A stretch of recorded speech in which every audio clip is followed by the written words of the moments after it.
Hello friends, मैं devil Yadav आप सभी का स्वागत करता हूं। तो फ्रेंड्स, हम आज बात करने वाले हैं फ्यूचर कॉन्टिन्यूअस टेंस के बारे में। और बेसिकली जो हमारा ध्यान रहने वाला है वो ट्रांसलेशन के रूल्स पे रहेगा। और हम प्रैक्टिस देखेंगे कि अच्छा कैसे जब हम ट्रांसलेशन करते हैं तो जो रूल होता है उसे हमें कैसे फॉलो करना है। जो रूल होता है ट्रांसलेशन करते समय प्रॉब्लम जो होता होगा वो उस प्रॉब्लम को हमें दूर करना है। तो इसीलिए हम इसका जो है प्रैक्टिस सेशन लेके आए हैं। तो प्रैक्टिस सेशन तो आगे हम अपना जो प्रैक्टिस करेंगे, उससे पहले मैं बता दूं कि हम फ्यूचर कॉन्टिन्यूअस टेंस में बात करने वाले, फ्यूचर कॉन्टिन्यूअस टेंस के बारे में बात करने वाले और हम प्रेजेंट पास्ट के बारे में पहले ही बात कर चुके हैं। तो अगर आप उनको पिछले जो वीडियोज हैं उनको भी अगर देखना है तो आप प्लेलिस्ट में चले जाइए और लाइन से प्रेजेंट पास्ट फ्यूचर के आपको वीडियोज मिल जाएंगे। अभी जो है अपने काम पे आते हैं। अपना काम यही है कि फ्यूचर कॉन्टिन्यूअस टेंस का ट्रांसलेशन कैसे करें। तो पहली बात तो ये आपको पता ही होगा कि कॉन्टिन्यूअस टेंस का पहचान होता है रहा होगा, रही होगी या रहा होगा। जैसे आप एग्जाम्पल देख लीजिए, यहाँ पे लिखा हुआ है वह एक पत्र लिख रही होगी। वह एक पत्र लिख रही होगी यानी जैसे हम कभी कभी बोलते हैं ना कि वह खेल रहा होगा। कभी कभी जैसे हम कहें वह खेल रहा होगा, अरे वह सो रहा होगा, ऐसे हम कहते हैं। तो उनका ट्रांसलेशन कैसे करना है, यही सब चीज़ हम देखने वाले हैं। तो पहली बात तो अफर्मेटिव सेंटेंस होता है जिसमें जो साधारण वाक्य होते हैं उनके लिए। तो अपने लिए जरूरी क्या है? जरूरी ये है कि इसमें प्रयोग क्या होता है और रूल क्या फॉलो होता है। तो पहला तो ये है कि हमें विल या शैल का प्रयोग करना है। जैसे यहाँ पे शैल है, विल है, विल है, विल है और शैल है, पहला रूल। दूसरा ये है कि विल या शैल कुछ भी हो, हमें उसके बाद बी का प्रयोग करना है, बी का प्रयोग करना है, सेकेंड रूल। तीसरा रूल है कि हमें आईएनजी का प्रयोग करना है, आईएनजी का प्रयोग करना है कॉन्टिन्यूअस टेंस में। अब थोड़ा सा सिंपल बनाते हैं। शैल या विल का प्रयोग होगा, फिर जाके बी का प्रयोग होगा, फिर जाके आईएनजी लगेगा। जो वर्ब है उसमें आईएनजी लगेगा। क्लियर? एक और कंफ्यूजन हो सकता है कि कब हमें शैल और कब हमें विल लगाना है। तो आई और वी के साथ शैल लगेगा। मैं फिर से रिपीट करता हूं, आई और वी यानी मैं और हम के साथ शैल लगेगा। बाकियों के साथ जो बाकी पार्ट बचे उनके साथ विल का प्रयोग होगा। ठीक है, इसको हम ट्रांसलेशन करेंगे तो और अच्छे से समझेंगे। नेक्स्ट रूल है निगेटिव सेंटेंस का। इसमें जो सेम रूल वही फॉलो होता है जो अफर्मेटिव सेंटेंस में फॉलो होता है। जैसे shall be ING, shall be ING, will be ING. इसमें बस कुछ खास है तो वो ये है कि बी से पहले नॉट आ जाएगा, बी से पहले नॉट आ जाएगा। ठीक, यहाँ पे निगेटिव सेंटेंस भी खत्म हो जाता है। सेम अफर्मेटिव का रूल फॉलो होता है, बस बी से पहले नॉट का प्रयोग हो जाता है। अब हम बात करेंगे इंटरोगेटिव सेंटेंस के बारे में। तो यहाँ पे क्या चेंजिंग आता है? यहाँ पे चेंजिंग ये आता है, यहाँ पे पहले तो दो टाइप के सेंटेंस आपको देखने के लिए मिलेंगे। और वो जो सेंटेंस हो सकते हैं पहले क्या से शुरू हुए हों या फिर बीच में दिए हों क्वेश्चन वर्ड, जैसे कहाँ, क्यों, कितने, कौन, कौन। तो आप यहाँ पे देखो बीच में दिए हुए हैं। तो जब बीच में दिए रहेंगे तो इनका पहले इंग्लिश आएगा सबसे पहले। ठीक है, और जब ये शुरू में दिए रहेंगे तब हम जो अपना हेल्पिंग वर्ब है जैसे विल या शैल या विल, जैसे ये विल या शैल जो है उनमें से स्टार्ट करेंगे। डाउट नहीं रहना चाहिए, जब क्या से स्टार्ट होगा तो विल या शैल से हम ट्रांसलेशन स्टार्ट करेंगे। जब बीच में रहेगा तो उस क्वेश्चन वर्ड की इंग्लिश से जो अपना ट्रांसलेशन स्टार्ट करेंगे।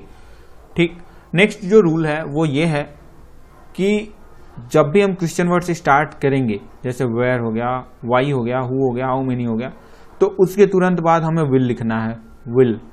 ठीक है, अभी इस वाले सेंटेंस को मैं रूल बताऊंगा, इसका थोड़ा सा डिफरेंट है।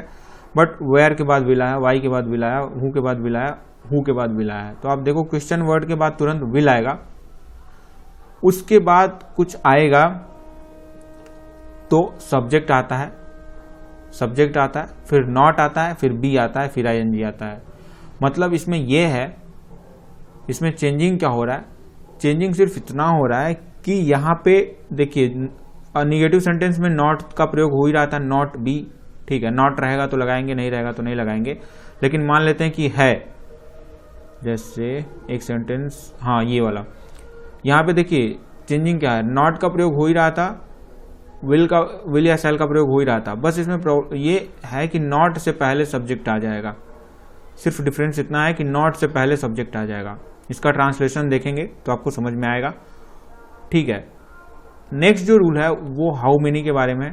इसमें क्या है कि जैसे आपको कभी भी हाउ मेनी, हाउ मच, विच, फिर से रिपीट करता हूँ, हाउ मेनी, हाउ मच या विच, इस टाइप के अगर आपको क्वेश्चन वर्ड मिल जाए तो उसका जो नाउन है, मतलब जो संज्ञा है, उसको भी यहाँ पे लिखना होता है। उसके बाद जो हम हेल्पिंग वर्ब का प्रयोग करते हैं। ठीक है, यहाँ पे एक आपको यहाँ पे डाउट हो सकता है विल या शैल वाला, एक बार मैं रिपीट कर दूं तो विल या शैल में कुछ नहीं है। सबसे पहले विल या शैल का प्रयोग कर लेंगे, उसके बाद सब्जेक्ट आएगा, फिर बी आएगा, फिर आईएनजी आएगा। सेम वही चीज़ है, बस विल को हम हटा दे रहे हैं और कुछ नहीं कर रहे हैं। ट्रांसलेशन का आप देखते हैं, उसके बाद आपको समझ में आ जाएगा। सबसे पहला यही है, राम कौन सी पुस्तक पढ़ रहा होगा, राम कौन सी पुस्तक पढ़ रहा होगा। अब फ्रेंड्स आपको ध्यान देना है, यहाँ से मैं रूल को बताऊंगा, आप उस चीज को मेमोराइज करिएगा, याद करने की कोशिश करिएगा।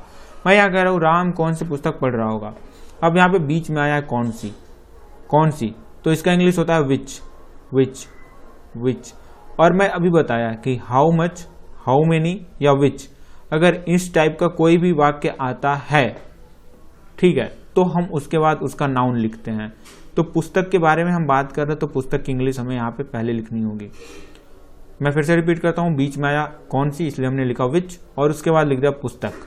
फिर हम बात करना चाह रहे हैं राम और पढ़ रहा होगा के बारे में, तो उसके बाद हमें राम तो लिखना ही है, लेकिन अब देखिए यहाँ पे जब विच बुक हो गया है तो उसके बाद हमें हेल्पिंग वर्ब लिखना होता है। जैसे यहाँ पे मैं आपको एक बार फिर से रिपीट करवाना चाहूंगा, जैसे हाउ मेनी बॉयज है तो हाउ मेनी बॉयज के बाद विल बी आएगा, विल बी।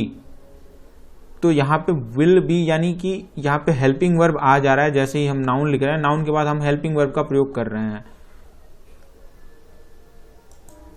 तो फ्रेंड्स ये आपको सेंटेंस थोड़ा अटपटा लग सकता है, बट ये करेक्ट है कि पहले हम लिखेंगे विच बुक, उसके बाद हम helping verb will be reading तो प्रयोग करेंगे, विल बी रीडिंग। बट हमें पता है कि कभी भी जो सब्जेक्ट लिखना होता है वो बी से पहले लिखना होता है। तो हम ऐसे इसका ट्रांसलेशन देखिए कैसे होगा। अगर हम कहते हैं विच बुक विल बी रीडिंग, कौन सी बुक पढ़ रहा होगा, which book will be reading, हमें ऐसे लिखना था। लेकिन अब हमें राम के बारे में भी लिखना है, जो कि क्या है, सेंटेंस का सब्जेक्ट है। तो अब हमें पता है कि सब्जेक्ट को हमें हमेशा बी से पहले लिखना है, तो इसीलिए हमने विल और बी के बीच में सब्जेक्ट लिखा है। अगर राम नहीं होता तो इसका ट्रांसलेशन होता विच book will be reading, which book will be reading. But subject है तो हम यहाँ पे राम को बी से पहले लिख देंगे। अगर यहीं पे नॉट होता तो राम और, जैसे जस्ट बी से पहले नॉट का प्रयोग करते, राम और बी के बीच में नॉट का प्रयोग करते। तो समझ में आ गया होगा। आगे बढ़ते हैं। और क्या मैं नई पुस्तकें खरीद रहा हूँगा, क्या मैं नई पुस्तकें खरीद रहा हूँगा, यहाँ पे आया क्या। और क्या से जब भी आएगा तो हमें विल या शैल का प्रयोग करना होता है। और मैं बता दूं कि जब भी विल या शैल का प्रयोग करने में कंफ्यूजन हो तो आप सबसे पहले ये सब्जेक्ट देखिए कि मैं या हम तो नहीं है, मैं या हम रहेगा तो शैल का प्रयोग होगा। तो यहाँ क्या मैं का यूज हुआ है, इसलिए हम यहाँ पे बोलेंगे शैल आई, तो यहाँ पे शैल आई, ठीक है। नई पुस्तकें खरीद रहा हूँगा तो बाइंग न्यू बुक्स तो फिक्स है, क्योंकि आईएनजी तो लगना है। इसका रूल यही है कि शैल आई जैसे शैल बी होता है, जैसे shall be buying new books होता है, लेकिन यहाँ पे अब देखो सब्जेक्ट से बी से जस्ट पहले सब्जेक्ट आ जाएगा। जैसे यहाँ पे सब्जेक्ट क्या है, मैं, तो बी से जस्ट पहले सब्जेक्ट आया और इसका पूरा ट्रांसलेशन बन गया शैल आई बी बाइंग न्यू बुक्स। जैसे यहाँ पे बी से पहले सब्जेक्ट आया है, सेम वही चीज यहाँ पे भी फॉलो हो रहा है। बस चेंज क्या हुआ है, क्या से शुरू हुआ है, इसलिए हमने शैल को पहले लिख दिया है। नेक्स्ट बढ़ेंगे आगे और हम लिखेंगे कल हम बाजार से खिलौने खरीद रहे होंगे, कल हम बाजार से खिलौने खरीद रहे होंगे। तो यहाँ पे कल की बात करी गई है, तो हम कल के लिए तो टुमारो का यूज करेंगे, टुमारो। अब बात होता है कि टुमारो हमें आगे लिखना है या पीछे, तो इसका बहुत ज़्यादा फर्क नहीं पड़ता, आगे लिखो या पीछे, मतलब आप यहाँ पे भी लिख सकते हो या फिर मार्केट के बाद भी लिख सकते हो। लेकिन मैं यहाँ पे सबसे पहले फोकस जो है कल पे किया गया है, कल हम बाजार से खिलौने खरीद रहे होंगे, इसलिए मैंने सबसे पहले यहाँ पे टुमारो का प्रयोग किया है सबसे पहले। फिर हम आगे का सेंटेंस देखते हैं, अब कल को खत्म करते हैं और आगे का सेंटेंस है हम बाजार से खिलौने खरीद रहे होंगे। तो अब आप यहाँ पे देखो ना, वी के साथ क्या आएगा, शैल बी। तो इसका सेंटेंस बहुत ही सिंपल है, we shall be, we shall be buying, यहाँ पे we shall be buying toys from the market. ये बहुत ही साधारण वाक्य है, इसमें कुछ भी नहीं करना है। जैसे अब अफर्मेटिव में कुछ करना नहीं था, आपको पता ही है कि विल बी आईएनजी लगा देना था या शैल बी आईएनजी लगा देना था। तो सेम यहीं पे वो भी फॉलो हो रहा है, tomorrow we shall be buying toys from the market. Next है तुम कल स्कूल में फुटबॉल खेल रहे होगे, ये भी साधारण का है, तुम कल स्कूल में फुटबॉल खेल रहे होगे। तो पहले तो हम सब्जेक्ट के लिए लिख देंगे यू, या फिर कल का है तो हम इसमें देखिए कल जो है बीच में आया है, इसलिए हम इसको बीच में लाने की कोशिश करेंगे। तो ठीक है, या फिर आप चाहो तो इन स्कूल के बाद भी टुमारो लिख सकते हो, या फिर आप चाहो तो टुमारो को पहले भी लिख सकते हो, गलत नहीं होगा। बट यहाँ पे जैसे जितना इस पे क्या है कि इसको हाईलाइट किया गया उसके आधार से मैंने यहाँ पे टुमारो को, जैसे यहाँ पे तुम कल स्कूल में फुटबॉल खेल रहे होगे, तो कल को थोड़ा कम हाईलाइट किया गया, जबकि यहाँ पे ज़्यादा किया गया था, इसलिए मैंने टुमारो को पहले लिख दिया, बस, और कुछ डिफरेंस नहीं है। अब यहाँ पे तुम कल स्कूल में फुटबॉल खेल रहे होगे, तो तुम के साथ क्या आएगा, विल भी आएगा, तो you will be playing football, simple सा है, you will be playing football match tomorrow in school. यहाँ पे स्कूल में बात हो रही है, ऐसे भी आप लिख सकते थे, you will be playing football match, या फुटबॉल मैच को हटा भी सकते हो, ऐसे लिख सकते हो, you will be playing football in school tomorrow, या फिर ऐसे भी tomorrow you will be playing football in school. ठीक है, तीनों फॉर्मेट सही है। तो यहाँ पे इसका आपको बस इतना ध्यान रखना, you will be playing football match in school, ये इंपॉर्टेंट था। सिंपल सेंटेंस है, कोई दिक्कत नहीं होगा, यू के साथ विल का प्रयोग होगा और इसके बाद आपका सेंटेंस बन ही जाएगा, कोई दिक्कत नहीं होगा। मोहन तुम्हारी आज्ञा का पालन नहीं कर रहा होगा, मोहन तुम्हारी आज्ञा का पालन नहीं कर रहा होगा, तो यहाँ पे सबसे पहले सब्जेक्ट लिखेंगे मोहन, और यहाँ पे नॉट का भी प्रयोग होगा। तो मोहन तुम्हारी आज्ञा का पालन नहीं कर रहा होगा, तो मोहन विल नॉट बी, देखिए बी से जस्ट पहले नॉट आएगा, तो मोहन विल नॉट बी। अब आज्ञा का पालन का होता है ओबे, आज्ञा का पालन, और यहाँ पे योर ऑर्डर्स हो जाएगा, इसलिए ऑर्डर ओबेइंग यू हो, आप ऐसे भी आप लिख सकते हो, तुम्हारी आज्ञा का पालन है तो ऐसे भी आप लिख सकते हो कि Mohan will not be obeying you, you पे आप खत्म कर दो। लेकिन अगर आप क्या है कि आगे भी आप बढ़ना चाहते हो तो ऐसे भी लिख सकते हो, Mohan will not be obeying your orders, इसमें कोई भी डिफरेंस बहुत ज़्यादा नहीं है। तो यहाँ पे ध्यान क्या देने वाला है कि साधारण वाक्य है, पहली बात तो सब्जेक्ट सबसे पहले आ गया मोहन, फिर उसके बाद क्या है, विल नॉट बी, मोहन देखिए न आई है न वी है, तो आपको पता चल गया कि मोहन के साथ जैसे आई या वी रहता तो हम शैल का प्रयोग करते हैं, लेकिन यहाँ पे शैल का प्रयोग नहीं होगा, विल का प्रयोग होगा, और उसके बाद नहीं का प्रयोग हो गया, इसलिए नॉट का प्रयोग करेंगे, उसके बाद ही बी लिखेंगे, तो Mohan will not be obeying your orders, simple है। नेक्स्ट बढ़ेंगे, और जो क्वेश्चन है ये, मुझे कौन नहीं पुकार रहा होगा, मुझे कौन नहीं पुकार रहा होगा।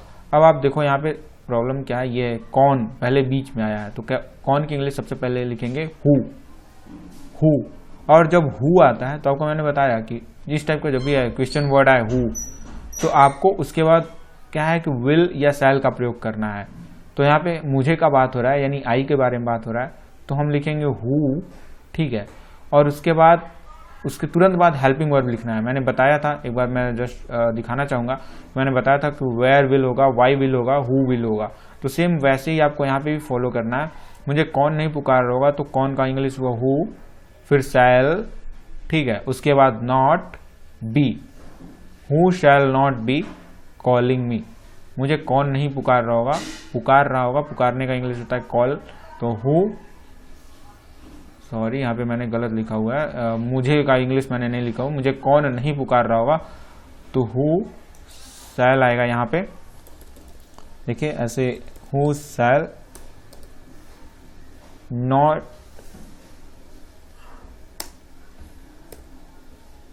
Sorry who shall not be calling me. Sorry friends, यहाँ पे ट्रैप है, एक जाल है, और वो जाल ये है कि यहाँ पे मुझे का तो प्रयोग हुआ है, लेकिन मुझे कौन नहीं पुकार रहा होगा, इसमें जो मुझे है वो ऑब्जेक्ट के रूप में काम कर रहा है, ऑब्जेक्ट के रूप में, तो वही सेंटेंस सही होगा, हु विल नॉट बी, ठीक है, who will not be calling me.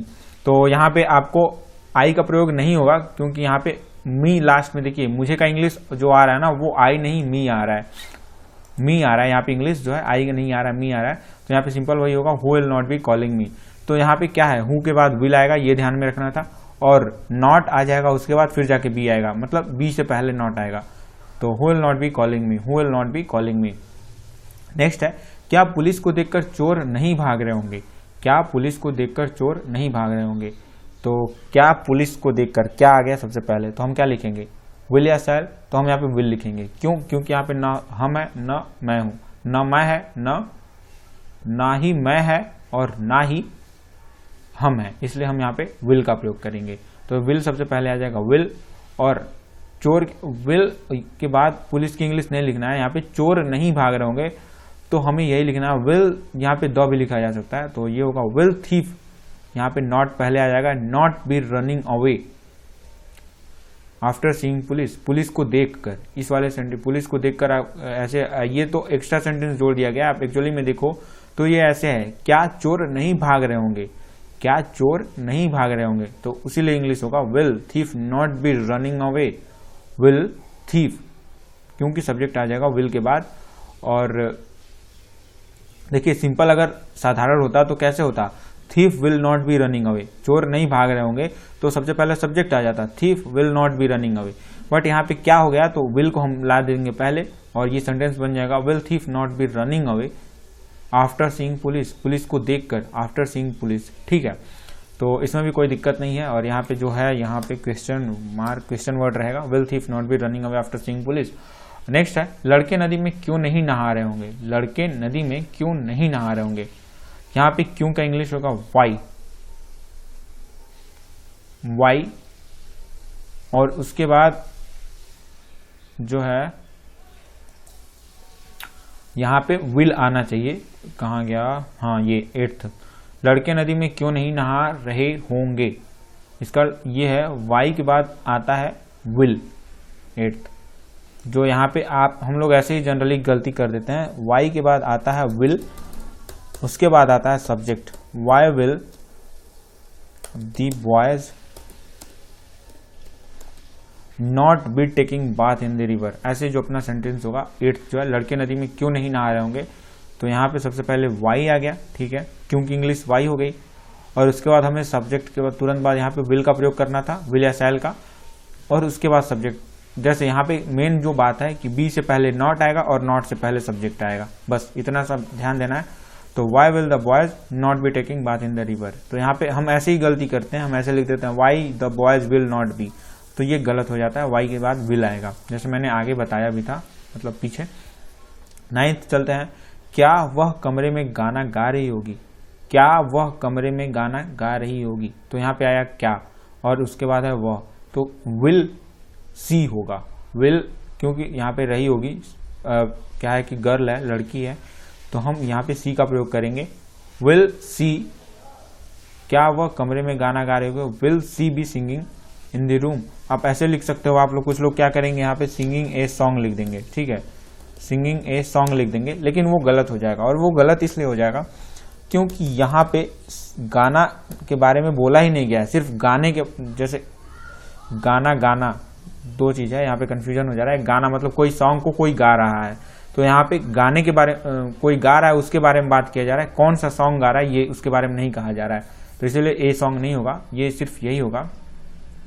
9th देखिए, क्या वह कमरे में गाना गा रही होगी, will she be singing in the room, ठीक है। तो यहाँ पे अगर साधारण वाक्य होता वह कमरे में गाना गा रही होगी, तो हम कैसे लिखते, she will be singing in the room, she होता पहले और विल होता बीच में, she will be singing in the room. But ये क्या है, क्वेश्चन वर्ड है, तो हम विल को खींच लेंगे पहले, क्योंकि यहाँ पे क्या सबसे पहले आया है, और उसके बाद जो जैसा है जो बचा हुआ पार्ट है she be singing in the room, हम वैसे ही रहने देंगे। 10th है, हम किसकी पुस्तक पढ़ रहे होंगे, किसकी इंग्लिश होता है हुज, किसकी पुस्तक, और जैसे हाउ मेनी है, हाउ मच है, विच है, और वैसे ही हुज भी है, तो हुज बुक, यहाँ पे हुज बुक। उसके बाद आप देखो क्या होता है कि हमें विल का प्रयोग करना होता है, जैसे विल या शैल का प्रयोग करना होता है, उसके बाद सब्जेक्ट, जैसे सेम पहला अपना जो सेंटेंस था ना, जैसे which book will Ram be reading, वैसे ही यहाँ पे सेम होगा, which book will Ram be reading, Ram कौन सी पुस्तक पढ़ रहा होगा। तो वैसे ही हमने इसमें क्या किया था कि हमने सबसे पहले विच लिखा, जैसे विच जो कौन सी सबसे पहले इंग्लिश आता है, फिर बुक लिख दिया। उसके बाद हमें जो है हेल्पिंग वर्ब का प्रयोग करना होता है, विच बुक विल और बी से पहले हमें सब्जेक्ट लाना होता है। सेम वही चीज यहाँ पे होगा और ये यही है, यहाँ पे विल बी से पहले हमें सब्जेक्ट लाना होगा, तो यही होगा whose book will we be reading. यहाँ पे विल जो वी जो है हम, ये वी जो है हम, ये बी से पहले आएगा, इतना आपको ध्यान देना था। तो यही होगा which book will we be reading. यहाँ पे आपको अटपटा लग सकता है लेकिन हमें सब्जेक्ट को बी से पहले रखना होता है, तो इसका ट्रांसलेशन यही होगा whose book will we be reading. 11th, Sohan कल दफ्तर कब जा रहा होगा। सोहन कल दफ्तर कब जा रहा होगा, तो यहाँ पे कब का इंग्लिश होगा, जैसे बीच में आया है कब, इसलिए हम सबसे पहले इसकी इंग्लिश लिखेंगे, तो व्हेन आ गया, और व्हेन के बाद विल आएगा ही आएगा। आपको पता है, मैंने बताया था कि व्हेन या वाई आ गया तो जैसे हुआ के बाद विल आया, वाई के बाद विल आया, वैसे व्हेन के बाद विल या शैल, जो भी मतलब प्रयोग होने लायक रहेगा तो वो आएगा। तो यहाँ पे सोहन है तो सोहन के साथ विल आएगा, तो व्हेन विल, उसके बाद सब्जेक्ट का प्रयोग होगा और फिर जाके हम बी का प्रयोग करेंगे।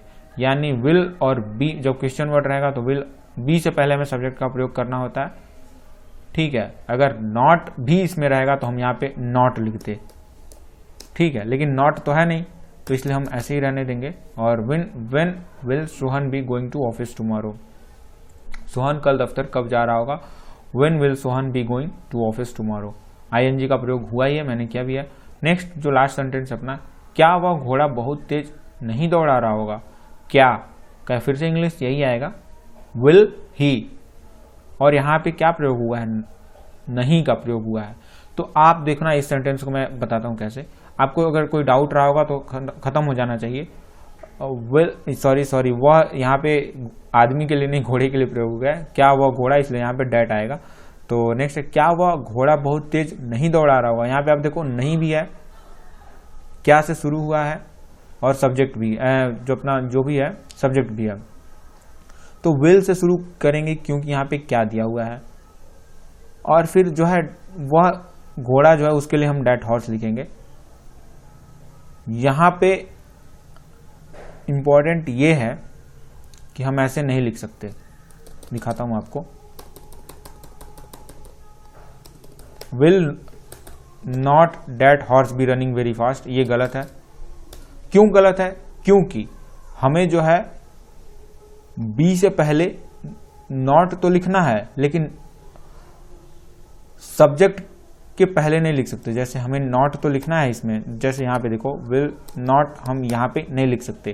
क्यों नहीं लिख सकते, क्योंकि हमें बी से पहले लिखना है नॉट, ठीक है, नॉट हमको पहले लिख दिया। तो अब जो है यहाँ पे जो है सेंटेंस सही हुआ है, और सेंटेंस इसलिए भी सही हुआ है क्योंकि अब देखिए नॉट हमें पहले लिखना है, थोड़ा सा और इसको लंबा बढ़ाते हैं। नॉट हम यहाँ पे भी लिख सकते हैं और नॉट हम यहाँ पे भी लिख सकते हैं, लेकिन हम नॉट कहाँ लिखेंगे, सब्जेक्ट के बाद लिखेंगे। और यहाँ पे ये अपना जो सेंटेंस यही बनेगा, will that horse not be running very fast. मतलब बी से पहले नॉट भी आएगा और बी से पहले सब्जेक्ट भी आएगा, लेकिन जो सब्जेक्ट आएगा वो नॉट से पहले ही आएगा, ठीक है। थोड़ा कंफ्यूजन हो सकता है बट आप इस पे ध्यान दीजिएगा, हो जाएगा। Will that horse not be running very fast. तो फ्रेंड्स इस वीडियो में सिर्फ इतना ही, मिलता है आपसे अगले वीडियो में, तब तक के लिए नमस्कार।